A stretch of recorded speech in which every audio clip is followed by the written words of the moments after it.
स्वागत है आप सभी का डीआरएस इनसाइट्स के आज के प्रोग्राम में। करने जा रहे हैं हम शेयर्स की बात हमारे सारे डीआरएस इनसाइट्स के अपने दर्शकों के साथ, यानी शेयर्स की बात अपनों के साथ। और जैसा कि आप स्क्रीन पर देख सकते हैं, आज हमें ज्वाइन कर रहे हैं head of research Lakshmi Shri investments के अंशुल जैन जी। अंशुल जी, स्वागत है आपका डीआरएस इनसाइट्स के आज के प्रोग्राम में। नमस्कार नमस्कार आपके सभी दर्शकों को। अंशुल जी, मार्केट ने पूरे हफ्ते तो हम कहें कि थोड़े से आंसू निकाले, पर जाते जाते काफी आंसू पोंछ भी दिए, यानी उम्मीदें जगा दी मार्केट में। अगर हम कहें कि जो या लाइफ में भी जो सबसे बड़ी चीज होती है वो होती है उम्मीद। तो उम्मीद भरा मार्केट जो बंद हुआ शुक्रवार को, उससे कितनी उम्मीदें लगाई जाए आने वाले हफ्ते में। तो आने वाले हफ्ते की तैयारी हमारे दर्शकों की आपके हिसाब से कैसी होनी चाहिए?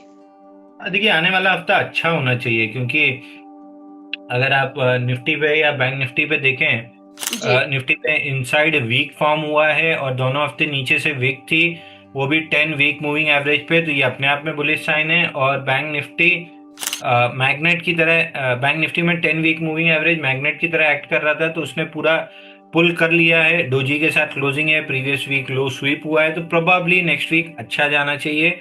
बट इसके लिए 59,200 निकलना बहुत जरूरी है। जैसे ही 59,200 निकलेगा, एक अच्छी खासी शॉर्ट कवरिंग ट्रिगर होना मार्केट में स्टार्ट हो जाएगी। और एक चीज याद रखिए, जिनको भी ये पुल बैक बेरिशनेस की शुरुआत दिख रही है, एक बार याद कर लीजिए एफआईआई डेटा। लास्ट टाइम जब हम 5 लाख कॉन्ट्रैक्ट करीब शॉर्ट थे, तो वहां से 1600-1700 पॉइंट की रैली आई थी। इस बार भी हम लगभग 5,84,000 कॉन्ट्रैक्ट से 3,65,000 कॉन्ट्रैक्ट पे आए हैं। तो अगर जीरो आते आते सब कुछ ठीक रहा, तो मान के चलिए कि 1,000-1,500 पॉइंट की रैली तो आराम से बन सकती है। तो मैं बेरिश तो एकदम नहीं हूँ। बुलिशनेस में ना 1,500 पॉइंट चले, 700 पॉइंट भी चले, तो चलना ऊपर ही की तरफ है, नीचे जाने की गुंजाइश बहुत कम है। ऑलराइट, तो अगर निफ्टी की लेवल्स की बात करी जाए तो क्या आप देखते हैं?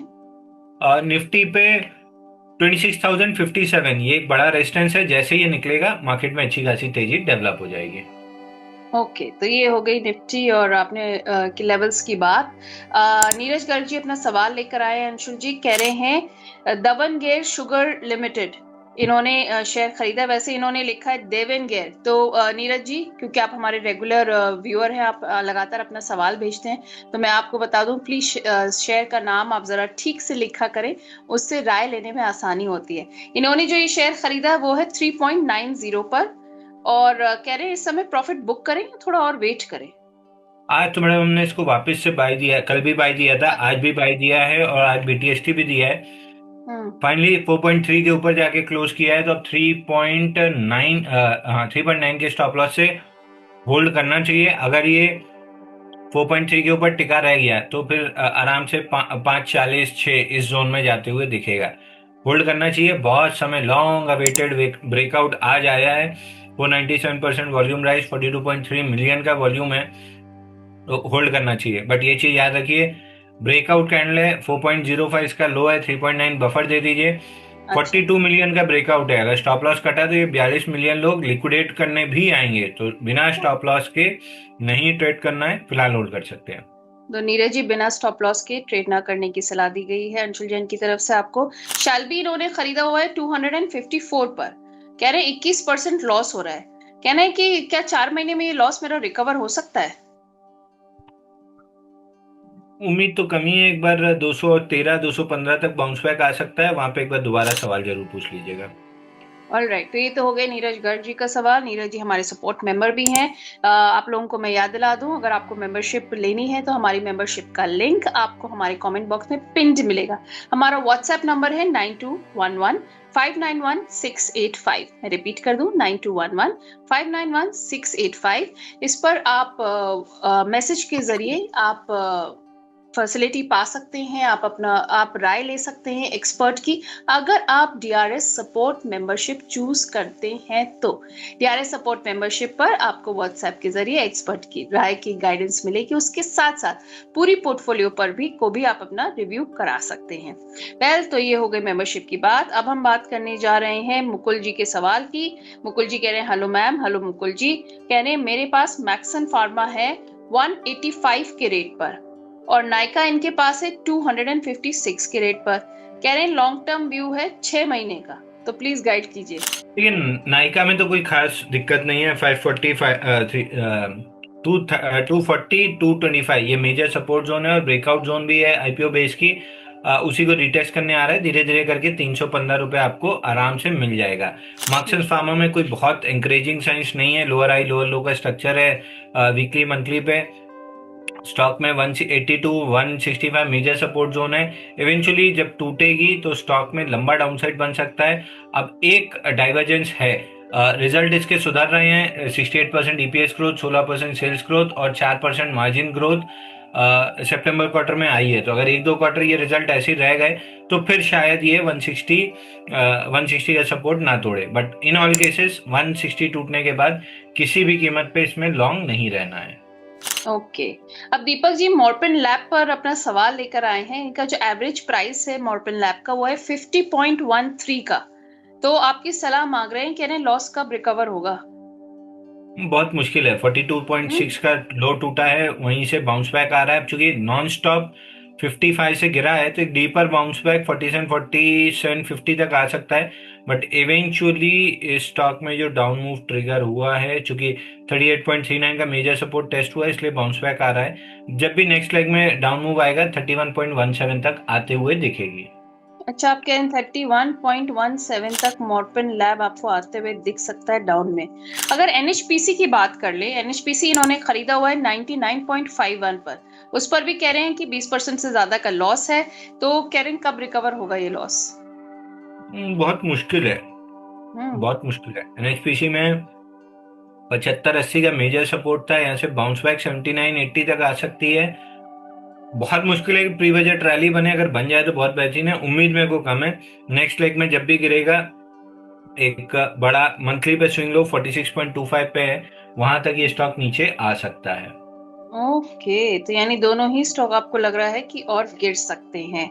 माल नवीन जी हैं, कह रहे हैं एलगी इक्विपमेंट पर आपकी राय चाहते हैं। कह रहा है मेरा बाइंग प्राइस 548 का है और इरेडा इन्होंने खरीदा है 176 पर। कह रहे हैं एवरेज कर सकते हैं क्या अभी? बिल्कुल नहीं करना चाहिए।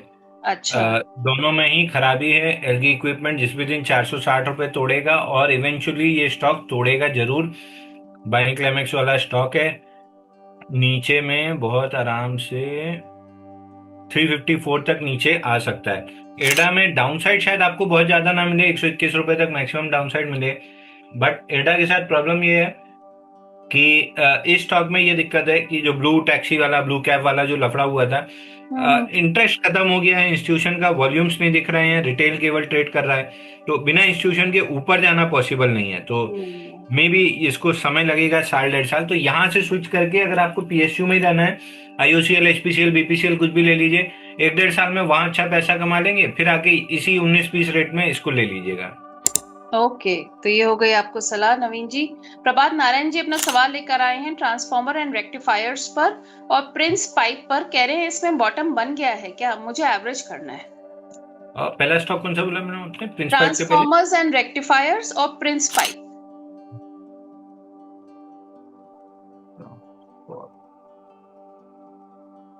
प्रिंस पाइप देखिए, प्रिंस पाइप में तो non stop vertical down move है और मेजर सपोर्ट जोन जो पीछे गैप था उसी के अंदर से 8 दिन चल रहा है। 247 251 उसी गैप को फिल करके 8 दिन से इसी रेंज में इवेंचुअली एक बाउंस बैक दे सकता है 50 डे मूविंग एवरेज 284 तक। बट डाउन ट्रेंड अभी खत्म नहीं हुआ है।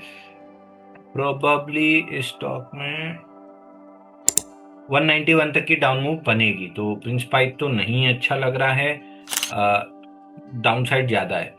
और ट्रांसफॉर्मर एंड रेक्टिफायर हमने मल्टीपल टाइम इसको डिस्कस किया था 463 के ब्रेकडाउन से कि 273 तक आएगा, उसके नीचे गया। 2 दिन बड़े वॉल्यूम से उसके ऊपर आया, 3 दिन से फ्लैगिश एक्शन बना हुआ है।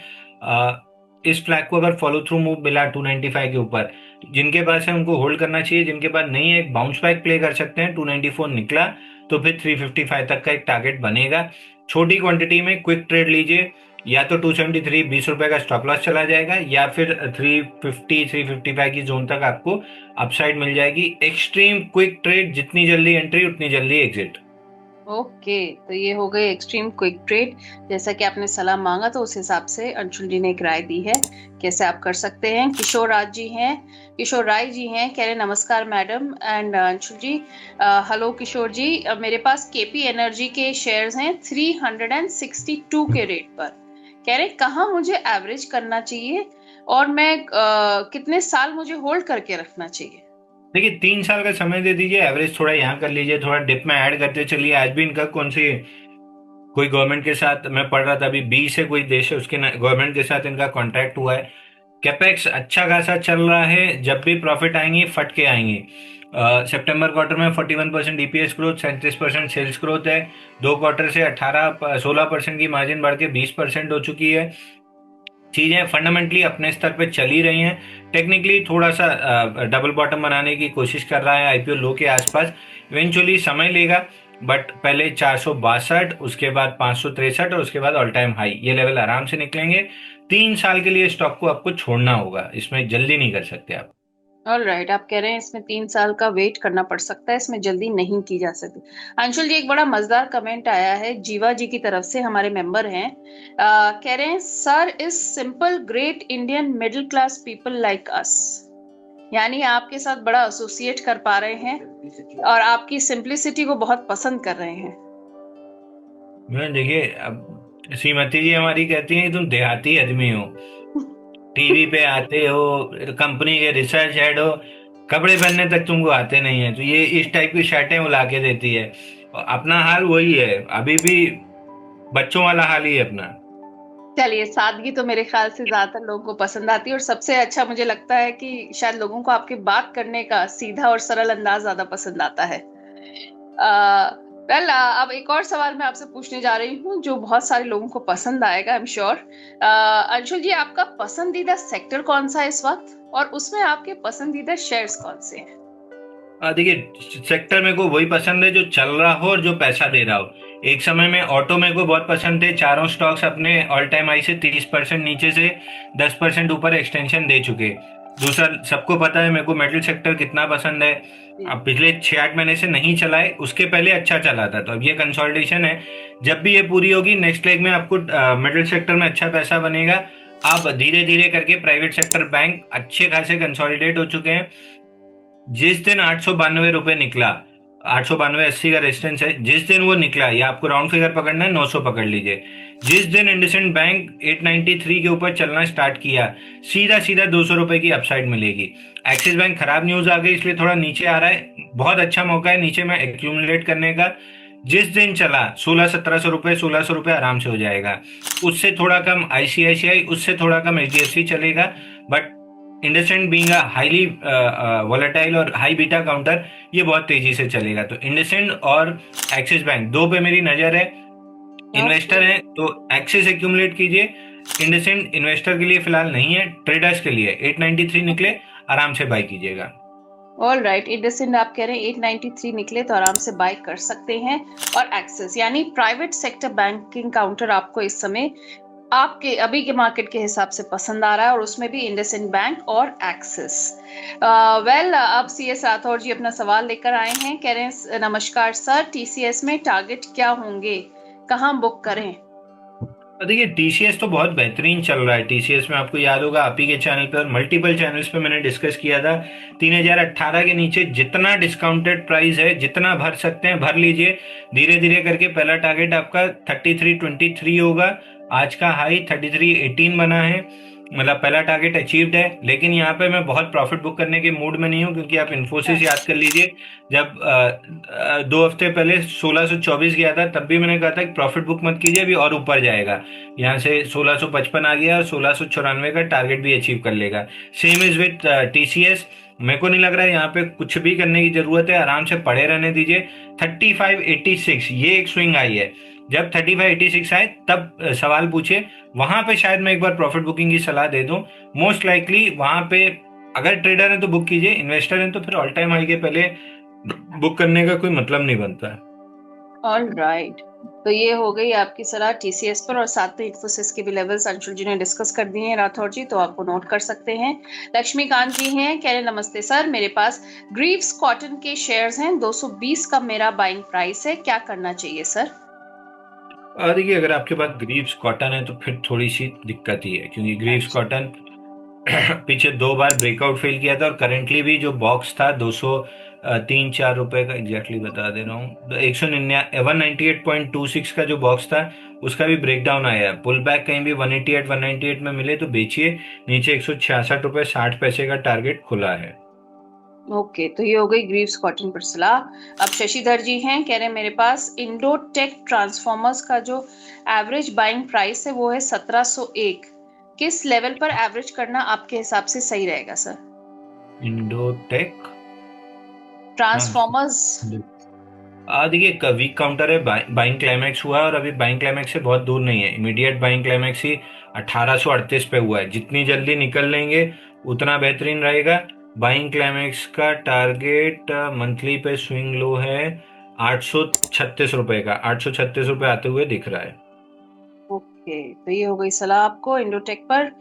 यूनिक कार्गो पर की आईडी है इनके नाम से, सलाह मांग रहे हैं अनंत राज पर। इन्होंने खरीदा हुआ है 450, क्वांटिटी तो लिखी है इन्होंने, अच्छा इन्होंने 508 पर खरीदा हुआ है। कह रहे हैं सर मैंने सेल कर दिया था 508 पर। मैम, स्टॉक का नाम एक बार रिपीट कीजिए। अनंत राज। सॉरी। अनंत राज। अनंत राज। कह रहे हैं आपने सेल करवा दिया था 508 पर। मैंने 508 पे नहीं, आई डोंट थिंक मैंने 508 पे सेल मुझे कराया है, क्योंकि 508 पे हैमर बना था, तो यहाँ से एक पुल बैक एक्सपेक्टेड है। 50 डे मूविंग एवरेज 576 और रेजिस्टेंस 620 के बीच में। इस जोन में आपको माल बेचना है, क्योंकि इस जोन में पुल बैक जब खत्म होगा तो फिर 511 टूटेगा और 413 तक आएगा। तो अच्छा। मे बी कुछ, या तो आपके सुनने में गलती हो गई है, मे बी मेरे कहने में गलती हो गई होगी, बट 511 से बाउंस बैक बनना था, जो बन रहा है 578 580 की जोन में 50 डे मूविंग एवरेज है, और ऊपर 620 का रेजिस्टेंस है। सेल ऑन रैलीज वाला ही कैंडिडेट है, इसमें कोई बाइंग नहीं आई है। ऊपर गया है बिकने के लिए, फिर 511 तोड़ेगा, 413 तक आएगा। हाँ, पता नहीं कब सलाह ली हो, ये भी बात है, टाइम फ्रेम का भी एक इश्यू होता है। हमजा जी हैं, कह रहे हैं अंशु सर प्लीज मुझे बताइए अगर मैं एंट्री ले सकता हूँ जीएमडीसी और अनंत राज में इस वक्त, और किन लेवल्स पर लेनी चाहिए? अनंत राज में तो बिल्कुल नहीं करना, अभी जैसे डिस्कस हुआ, सेल ऑन रैलीज, ओके। और 413 आते हुए दिख रहा है। जीएमडीसी में भी अभी नहीं करूंगा, राइजिंग ट्रेंड लाइन फ्लैगिश एक्शन है, बेरिश फ्लैग।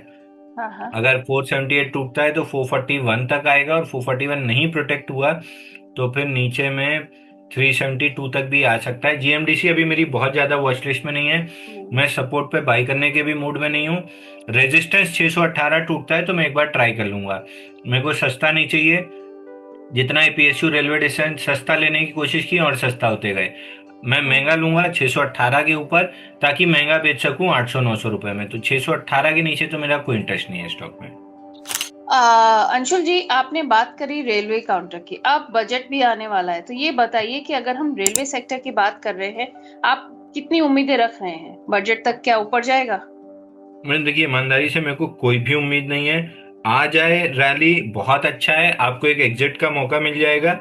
नहीं आए तो फिर जय श्री राम वाला हाल है। बट मेरे को कोई बहुत उम्मीद नहीं है कि इस स्टॉक में इन स्टॉक्स में बाउंस बैक आ सकती है, बट कोई नई तेजी आ जाएगी कि फ्रेश बाई करके आप कुछ बहुत पैसा कमा लेंगे, ऐसी कोई उम्मीद नहीं है। और बाउंस बैक भी आएगा तो उसको ट्रेड करना बड़ा मुश्किल होगा, तो मैं दूर रहूंगा इस सेक्टर से।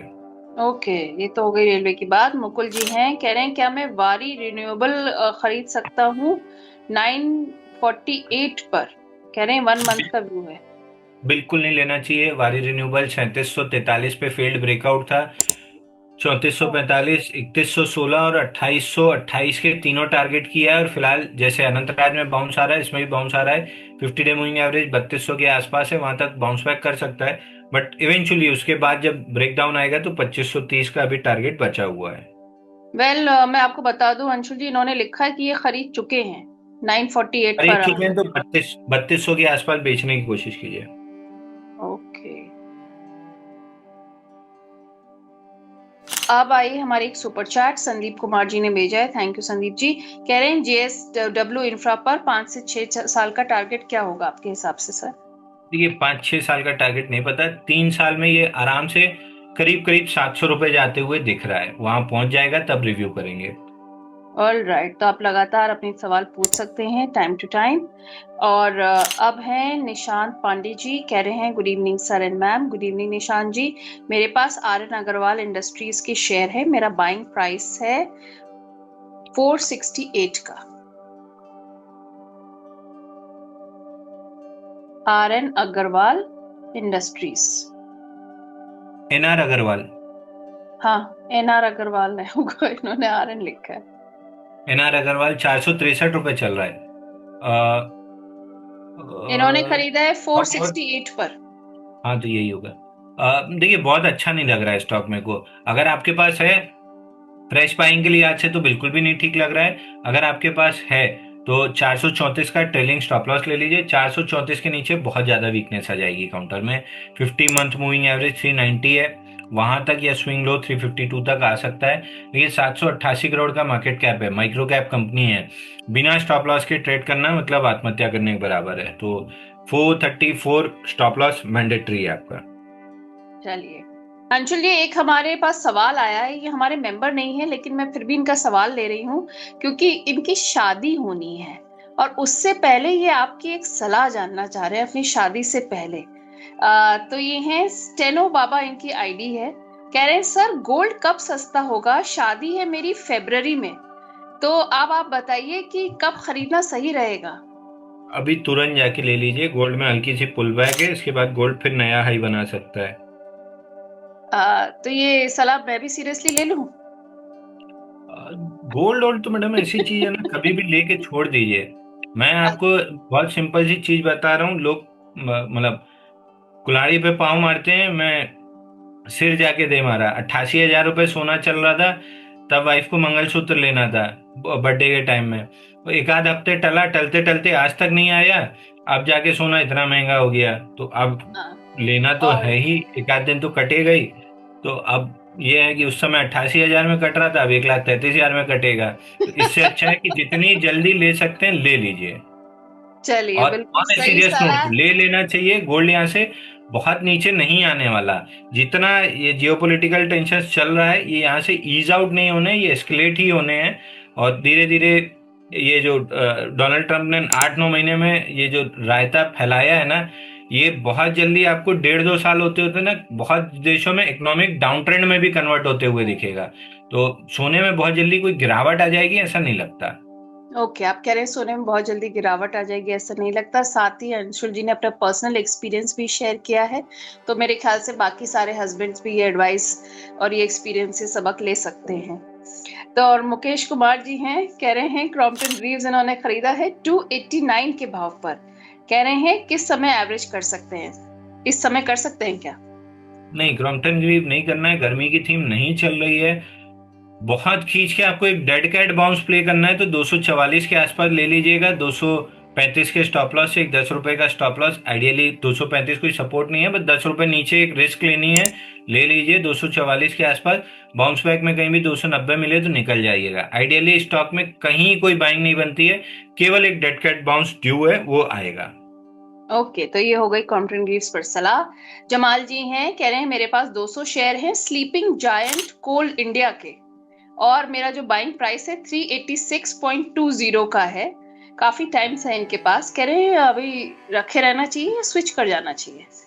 देखिए स्लीपिंग जायंट अब बूढ़ा हो चुका है, जब था तब था, अब नहीं बचा इसमें। अब जिस भी दिन ये स्टॉक 355-350 के नीचे क्लोज करेगा, वर्टिकल डाउनसाइड आ सकती है। अच्छा। बट आई मस्ट से कि पूरे PSU के मेल्टडाउन में इसने अपने आप को होल्ड किया है।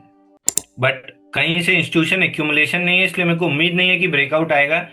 350 के नीचे लॉन्ग नहीं रहना है। अब एक बार रिस्क लेना है तो 30-35 रुपए की रिस्क ले लीजिए। 350 ही है, ले सकते हैं। बट मेरे को लग रहा है ये अभी स्लीपिंग जाइंट नहीं, कुंभकर्ण हो गया है। अभी 1 साल भी नहीं हुआ इसकी नींद को, अभी बहुत लंबा समय सोएगा ये।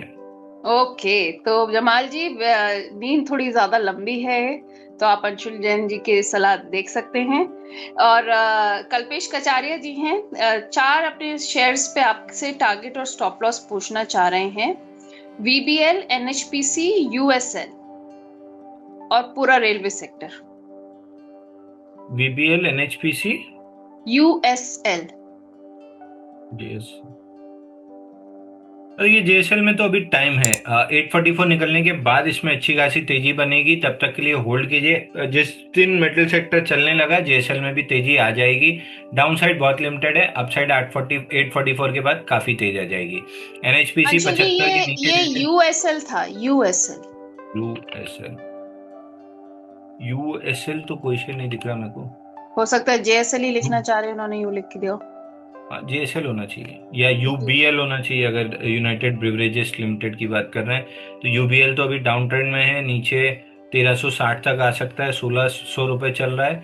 एनएचपीसी 75 के नीचे जैसे टिकना स्टार्ट करेगा 46.25 का टारगेट खुल जाएगा। एक्सट्रीमली वीक है, मे बी बजट के अराउंड थोड़ी इधर उधर मूव आ सकती है, बट नीचे ही लग रहा है। Same is with VBL, Varun beverage 445 के नीचे जिस दिन क्लोज किया 430 तक का टारगेट आराम से खुल जाएगा।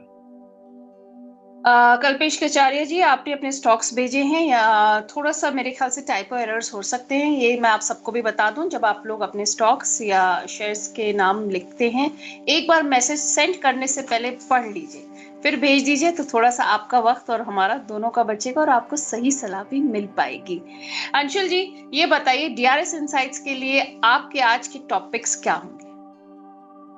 देखिए, आई वुड से कि फिलहाल थोड़ा समय कैश पे बैठिए अगर mid cap small cap player हैं। अगर आप लार्ज कैप प्लेयर या फ्रंट लाइन इंडाइसेस प्ले करने वाले हैं तो आप बैंक निफ्टी के ईटीएफ बैंक 20 पे फोकस कीजिए। अब देखिए, बोलना चूंकि रिलायंस मेरे पर्सनल पोर्टफोलियो में है, उस पर मैं बात नहीं कर पाऊंगा। रिलायंस में आज अच्छी मूव आई है, तो बैंक निफ्टी का ईटीएफ है बैंक 20, इसको आप ऑन द डिप्स ट्राई कीजिए। यहाँ मिल जाए, थोड़ा नीचे मिले और थोड़ा नीचे, जहां भी मिलता जाए आप ऐड करते चलिए। बैंक निफ्टी आराम से जब ऑल टाइम हाई बनाएगी आपको काफी अच्छा अपसाइड मिल जाएगा। दूसरा, पेटीएम में आज ब्रेकआउट आया है, थोड़ा रिस्क है, 1271 के स्टॉप लॉस से लॉन्ग कर सकते हैं। इस राउंड में चले या और समय कंसोलिडेट करके चले, जाना इसको ऑल टाइम हाई है, तो 1200 फिलहाल 1271 के स्टॉप लॉस से पेटीएम आपको ट्राई करना चाहिए। तो आपने बताया रिलायंस, ये बैंक 20 और पेटीएम। आपके और मेरे बात करते करते चांदी में बड़ा मूव आना स्टार्ट हो गया। $1 यानी कम से कम 2,500-3,000 रुपए चली है, तो शो छोड़िए, जल्दी जाके सोना पहले खरीद के आ जाइए। अच्छा, ये बताइए, अब तो कहते हैं ना, दुकान खोलने के लिए फोन करना पड़ेगा पहले कि रुक जाओ, शटर मत गिराना, हम आ रहे हैं। चलिए अंशुल जी, आप भी वो मंगलसूत्र वाली तैयारी कर लीजिए, अब जब आपने मन बना ही लिया है तो। मन नहीं बेटा, ये तो जबरदस्ती वाली, घर में रहना है तो अब वही है, मथुरा रहना है तो राधे राधे कहना है। बिल्कुल, कहते ना, सुख शांति भी बहुत जरूरी है, उसके लिए थोड़ा बहुत खर्चा कौन सी बड़ी बात है। ये सब ना, ये पंडित पंडित लोग सब धोखा देते हैं, जो शादी में बताते हैं कि ये तुम्हारी पत्नी है, चरणों की दासी है और फलाना और ढिकाना, आके ना सिर पे बैठती है महारानी की तरह। नहीं, देखिए, अब तो पंडित भी चरणों की दासी नहीं बोलते हैं हाँ शादी नहीं, में। हमारे टाइम में तो 10 साल पहले हमको यही बताया गया था कि अर्धांगिनी होती है और पति परमेश्वर होता है। परमेश्वर तो कभी बने नहीं। नहीं नहीं, अब मैं आपको बता दूं एक चीज, वो कहते हैं कि आप अपनी पत्नी से कोई बात नहीं छुपाएंगे, सारी बातें शेयर करेंगे, ये तो मुझे याद है अपने वालों में से एक। हाँ हाँ, ये बात तो मेरे से भी गई थी और गलती से मैंने कुछ कुछ चीजें बता दी थी, आज भी ताने खा रहा हूँ। पंडित सही नहीं था। सही है, सही है। Thank you so much Anshul ji, आज आप आए और आपने इतना अच्छा वक्त दिया हमें। पर अब आप ये बताइए कि डिफेंस में कोई उम्मीद लगाई जाए क्या बजट से पहले?